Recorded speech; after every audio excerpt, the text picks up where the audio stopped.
Jinija, Kongo Midi.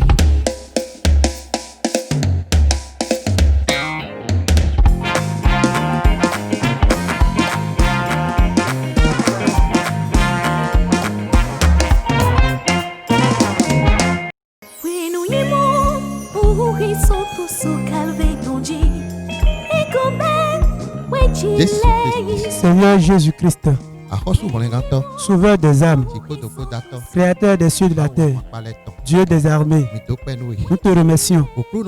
Seigneur Jésus-Christ, tu nous as encore accordé ce moment et ensemble, nous allons réfléchir par rapport à la vie que tu nous as donnée.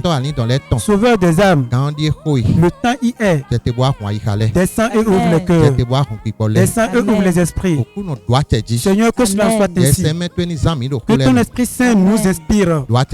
Que cela soit ainsi, Seigneur. Au nom puissant de Jésus-Christ. Gloire à Dieu. Alléluia. Frères et sœurs, il a plu à notre Seigneur Jésus-Christ de nous avoir donné. Il nous a donné ce moment. Et ensemble, d'un commun accord, nous allons réfléchir par rapport à la vie de nos âmes. Parce que si nous sommes venus dans l'église et nous avons reçu Jésus-Christ comme notre sauveur, cela ne suffit pas. Il y a une puissance que tu dois trouver avant d'être enfant de Dieu. Et cette puissance, c'est ça, nous les enfants de Dieu, nous les chrétiens, nous cherchons de jour comme de nuit. Parce qu'il est écrit dans le livre de Jean, Jean chapitre 1, verset 12 verset 13. Jean chapitre 1 de 12 à 13, que de ceux-là qui ont cru en Jésus-Christ, de ceux-là qui l'ont reçu, ceux-là qui l'ont reçu, qui ont cru en lui, que la parole de Dieu donne un pouvoir de devenir enfant de Dieu. C'est cela qu'on cherche. Et nous le cherchons de jour comme de nuit. La raison pour laquelle il est écrit, il s'agit d'une puissance. Il s'agit d'un pouvoir qui est caché. Le royaume de Dieu, le royaume de Dieu est caché dans un champ. Et il faudra le chercher jusqu'à le retrouver. Le livre de Actes, chapitre 17, verset 27. À partir du 27e verset, il est écrit là que qu'il a voulu, Dieu a voulu qu'on le cherche. Qu'on le cherche en tâtonnant. Qu'on le cherche avec persévérance. Il est écrit dans le passage que si nous le cherchons, que peut-être nous allons le retrouver. C'est la raison pour laquelle ce n'est pas question d'adorer seulement le Seigneur. Nous devons avoir une puissance émanante de la parole de Dieu. Et cette puissance fera de nous enfants de Dieu. Alors la frère et sœur en Christ, c'est la raison pour laquelle en ce moment, le sujet sur lequel nous allons nous exhorter est intitulé la nouvelle naissance. Est intitulé la nouvelle naissance. Et cela est extrait du livre de Jean chapitre 3, verset 1er à verset 6. Le premier verset au 6e verset. Et la lectrice va nous faire la lecture. Mais il y eut un homme d'entre les pharisiens nommé Nicodème, un chef des Juifs, qui vint lui auprès de Jésus de nuit et lui dit, Rabbi, nous savons que tu es un docteur venu de Dieu, car personne ne peut faire ces miracles que tu fais si Dieu n'est avec lui. Jésus lui répondit, en vérité, je te le dis, si un homme ne naît de nouveau, il ne peut voir le royaume de Dieu. Nicodème lui dit, comment un homme peut-il naître quand il est vieux? peut-il rentrer dans le sein de sa mère et naître? Jésus lui répondit, en vérité, je te le dis, si un homme ne naît d'eau et d'esprit, il ne peut entrer dans le royaume de Dieu. Ce qui est né de la chair est chair, et ce qui est né de l'esprit est esprit. Seigneur Jésus-Christ, nous te confions la parole. Dieu ouvre les cœurs. Au nom de Jésus-Christ. Frères et sœurs en Christ, c'est Jésus-Christ qui est en train de parler à Nicodème ici. Et pourquoi? Notre Sauveur est en train de dire qu'il est capital et nécessaire pour que l'homme soit né de nouveau. C'est vrai. Depuis le jardin d'Éden, cela est commencé. Au moment où Adam et Ève, ils avaient désobéi à Dieu, et ils ont pris de ce fruit-là. Depuis ce bon moment, le livre d'Ésaïe chapitre 1 verset 6 nous a dit que l'homme est couvert de plaies de la plante du pied jusqu'à la tête. Il n'y a rien qui est en bon état dans l'homme. Bon, vraiment, Jérémie, ton chapitre 17, le livre de Jérémie, chapitre 17 aussi, verset 9 nous a dit que le cœur de l'homme est méchant, que le cœur de l'homme est tortueux par-dessus, qu'il est tortueux par-dessus, qu'il est tortueux, aussi tortueux comme une éponge. C'est ça. Bon, vraiment. Et le Sauveur lui-même l'a confirmé cela. Que c'est du cœur des hommes que sortent toutes les mauvaises pensées et qui souillent l'homme devant le Dieu. Donc c'est ça. Mais nous voyons le premier fils d'Adam. Voyez sa vie, observez sa vie. Et là, vous pouvez conclure que vraiment l'homme est méchant. Je parle là à propos de Caïn. Qu'est-ce que son frère Abel lui a fait? Il a fait un sacrifice.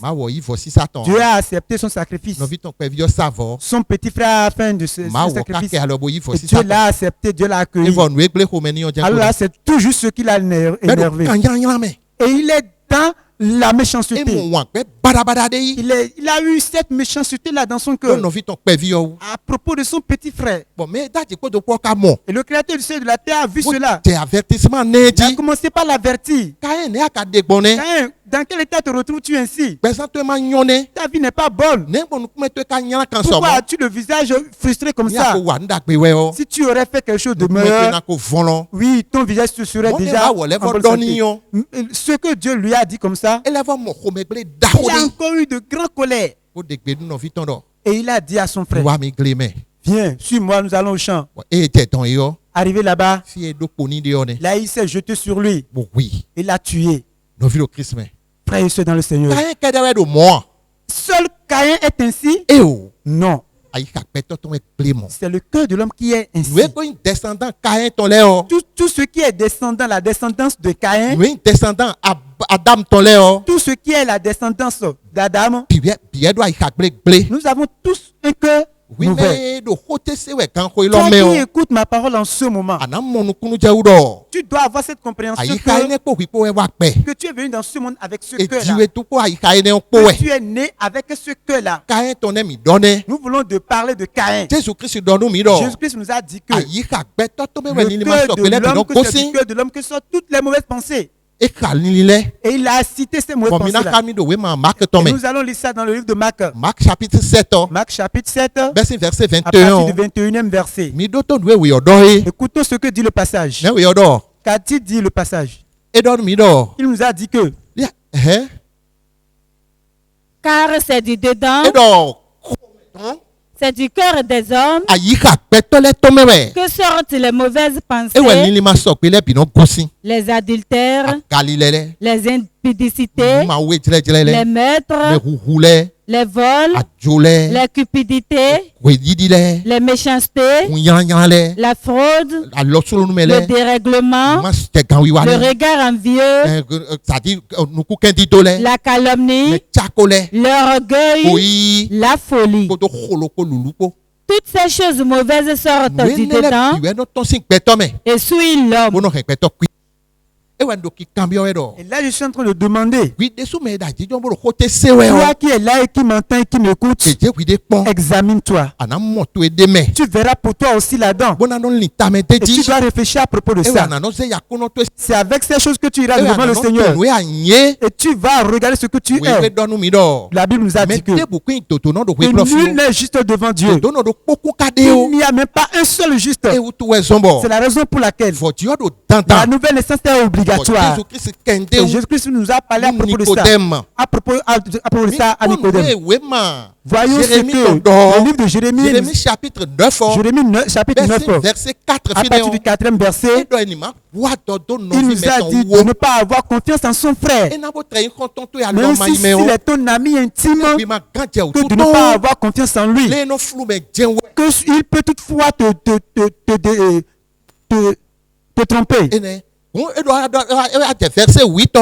arrivé au niveau du verset 8, il a dit que l'homme peut être en train de rire avec toi et que son cœur est éloigné de toi. Il est en train de rire avec toi. Pourtant, il est en train de méditer le mal contre toi. C'est ainsi que se retrouve le cœur de l'homme. C'est la raison pour laquelle Christ est en train de parler pour ça à Nicodème. Parce que Nicodème, il est un enfant de Dieu. Et il espère déjà le royaume de Dieu. Et lui, il a cette confiance en lui-même. Ce qu'il est venu demander à Jésus-Christ, Jésus-Christ a mis cela de côté. Et il lui a dit ce qui est nécessaire. Que tout enfant de Dieu doit avoir la compréhension que nécessairement cela est nécessaire. Jésus-Christ est en train d'expliquer à Nicodème que cette nature-là, si on ne te la change pas, que cette nature ne peut intégrer le royaume de Dieu. C'est ce qu'il est en train de lui expliquer en disant qu'on doit naître de nouveau. Que tu sois dans ce monde, n'importe quel enfant de Dieu que tu sois, n'importe quel serviteur de Dieu que tu sois, n'importe quel dirigeant d'église que tu sois, si c'est que on ne te met pas de nouveau, tu ne peux jamais aller au ciel. Tu as les différents dons qu'il peut te donner. Si tu viens dans l'église et que tu crois, il est dit qu'il y a certains miracles qui vont accompagner ceux-là qui ont cru. Au nom de Jésus-Christ, que les malades seront guéris. Nous allons chasser les démons. Il y a toutes ces promesses-là que nous avons. Christ a choisi 12 disciples. Il les avait envoyés, il les a donné le pouvoir. Il les avait envoyés. Étant partis, effectivement, tous les démons leur sont soumis. Et effectivement, de leur retour, lorsqu'ils étaient retournés avec la joie, Jésus-Christ leur avait dit que lui-même il a vu le diable qui est tombé comme une éclair du ciel. Mais de ne pas se réjouir à propos de ça. Il ne se réjouit parce que leurs noms sont écrits dans le livre de vie, dans le ciel. C'est ce que Jésus-Christ lui a dit. Alors là, cela est important. N'importe quel serviteur que tu sois, tu vas voir si ce miracle-là s'est opéré dans ta vie. Parce que ça doit se passer sur ta vie. Si cela ne se passe pas sur ta vie, et quel que soit le don que tu as reçu, en faisant l'œuvre de Dieu avec, tu pries pour que les gens se guérissent, tu ressuscites les morts, mais c'est l'Esprit de Dieu qui est en train de t'utiliser. Il va être utilisé pour faire des miracles. Mais tu vas examiner son pouvoir. Si tu as été né de nouveau, si tu n'es pas né de nouveau, alors maintenant tu verras que ta nature de péché, ta nature pécheresse va t'aider, va maintenant te venir quand tu fais le travail. Quand tu as fait le service, il y a l'orgueil qui viendra t'utiliser. Ta propre connaissance viendra t'utiliser. Tu seras un serviteur de Dieu coléreux, un serviteur de Dieu menteur, un serviteur de Dieu fornicateur, prostitué, un serviteur de Dieu qui est dans l'hypocrisie. Et mais quand le moment vient, le temps que tu vas t'utiliser comme cela se doit. Et si tu ne sais même pas faire, tu vas t'adosser, tu vas avoir confiance en ce don-là. Voyant que tu es déjà enfant de Dieu. Alors que Jésus-Christ a dit, si quelqu'un n'est pas né de nouveau, il n'ira pas dans le royaume de Dieu. Lorsqu'il avait dit cela à Nicodème, Nicodème était vraiment étonné. Et il réfléchissait à propos de ça. Et il lui avait dit dans le verset 7. Jean 3, verset 7. Jean 3, verset 7. Ne t'étonne pas que je t'ai dit. Jésus lui a dit de ne pas s'étonner. De nouveau. Le vent souffle où il veut. Et tu en entends le bruit. Mais tu ne sais d'où il vient, ni où il va. Il en est ainsi de tout homme qui est né de Dieu. Nicodème lui dit, que le Seigneur nous vienne en aide. C'est ce que Jésus lui a dit. Cela voudra dire que Jésus ne lui a pas expliqué la chose. Il lui a juste dit que si le vent souffle, on entend sa voix. Mais l'Esprit Saint nous a expliqué que, à travers l'apôtre Paul, que dans 1 Corinthiens chapitre 15, verset 47, à partir du 47e verset, il a commencé à expliquer là que, et il disait, le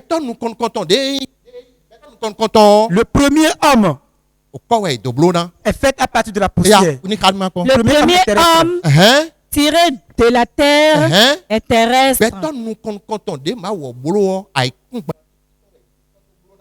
Le second homme est du ciel. Tel est le terrestre. Mais c'est quand tu blona, mais il y a un fiton, les deux. Tels sont aussi les terrestres. C'est pour cela qu'il a dit que toi aussi, tu dois reconnaître que tu as une nature adamique. C'est pas affaire de je suis gentil étant dans l'église. Non. Tu vas examiner pour voir si tu es vraiment né de nouveau. Allons-y dans la lecture.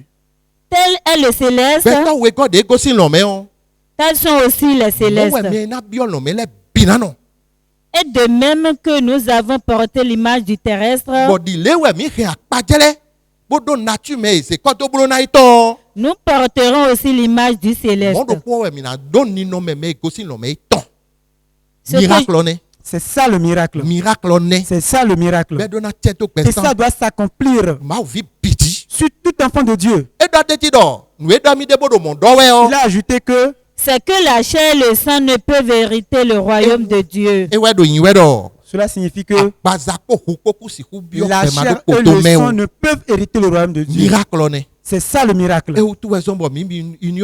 la raison pour laquelle nous qui sommes les enfants d'union, nous courons de jour comme de nuit. Et nous cherchons cette puissance-là. Parce que le livre de Philippiens chapitre 3, verset 20 verset 21, 20e verset, 23e verset, il nous a expliqué là que mais notre cité à nous est dans les cieux, d'où nous attendons aussi comme sauveur le Seigneur Jésus-Christ, qui transformera le corps de notre humiliation en le rendant semblable au corps de sa gloire, par le pouvoir qu'il a de s'assujettir à toutes choses. C'est pour cela que j'ai dit que si on vient auprès de la parole de Dieu, ce n'est pas seulement qu'on est déjà sauvé. Non. La parole doit te donner ce pouvoir, la forcément. Le pouvoir de la transformation que Christ donne à ses enfants. Tu dois le recevoir coûte que coûte. Et c'est pour cela que nous courons de jour comme de nuit. Cela étonne les gens. Et les gens se demandent pourquoi nous courons ainsi. Pourquoi nous prions de la sorte? Pourquoi nous pleurons, nous coulons des larmes? Oui, nous les expliquons que c'est parce que nous avons perdu quelque chose et que nous sommes en train de le chercher. Qu'est-ce que nous avons perdu et pourquoi sommes-nous en train de le chercher? Nous avons perdu ce pouvoir-là d'enfant de Dieu. Nous avons perdu notre droit d'aînesse depuis Adam. Et il est dit maintenant que forcément, cette capacité, ce pouvoir, nous devons le recevoir. Si quelqu'un ne l'a pas, ce dernier ne peut pas aller dans le royaume de Dieu. C'est pour cela que nous sommes dans la recherche. Allons-y dans la lecture. Mais notre cité à nous est dans les cieux, d'où nous attendons aussi comme sauveur le Seigneur Jésus-Christ.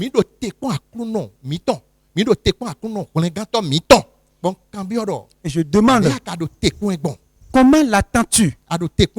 Est-ce que tu l'attends effectivement? Voyez que nous sommes en train de courir.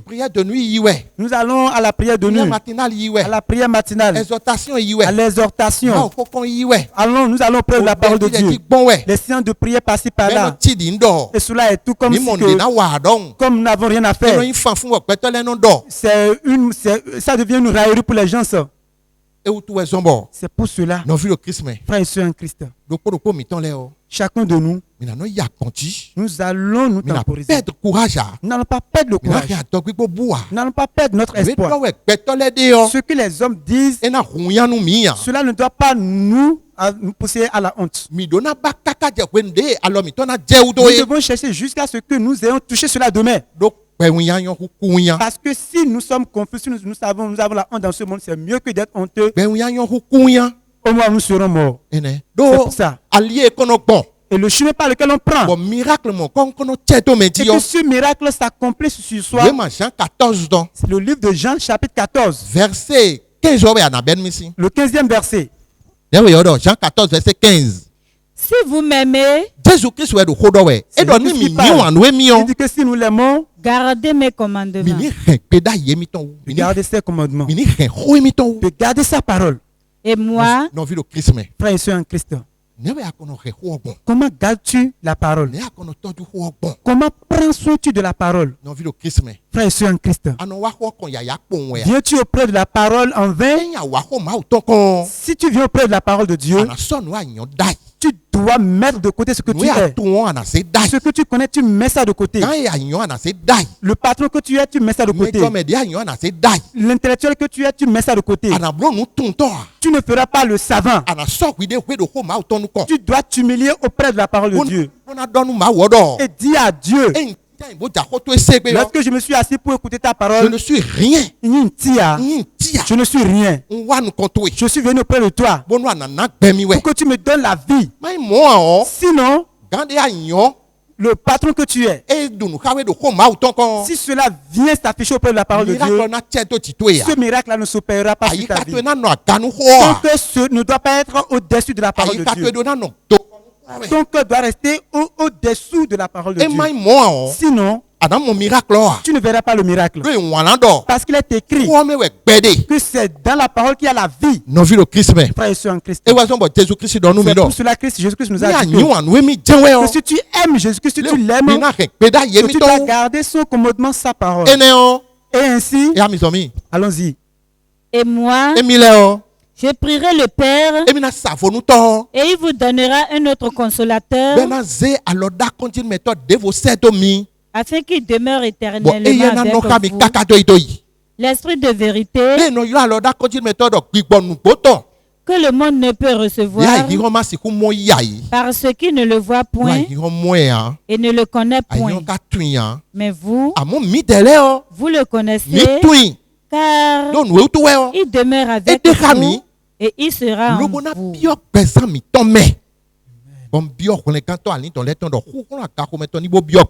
Demande au Seigneur le Tout-Puissant que la puissance d'en haut gagne le cœur de tout et chacun de nous. Alors la frère et sœur en Christ, c'est ce que Jésus-Christ a dit. L'Esprit de Dieu, c'est lui qui est avec toi. Et les miracles sont en train d'être accomplis. Il y a les maladies qui se guérissent. Tu prêches et puis vraiment il y a de tension. Tu ressuscites les morts. Il y a les miracles qui se passent. Frère et sœurs en Christ. Si l'Esprit de Dieu ne t'a pas encore pénétré, tu seras un serviteur de Dieu. Et ta vie sera éloignée de Christ. Et ta fin sera l'enfer, sera la perdition. Parce que le passage de la Bible nous a dit que Jésus-Christ nous a dit Matthieu ton chapitre 7 mais. Dans le livre de Matthieu chapitre 7 verset 21 mais. Verset 21 pas verset 22 ou verset 22. Qu'est-ce qu'il a dit? Il a dit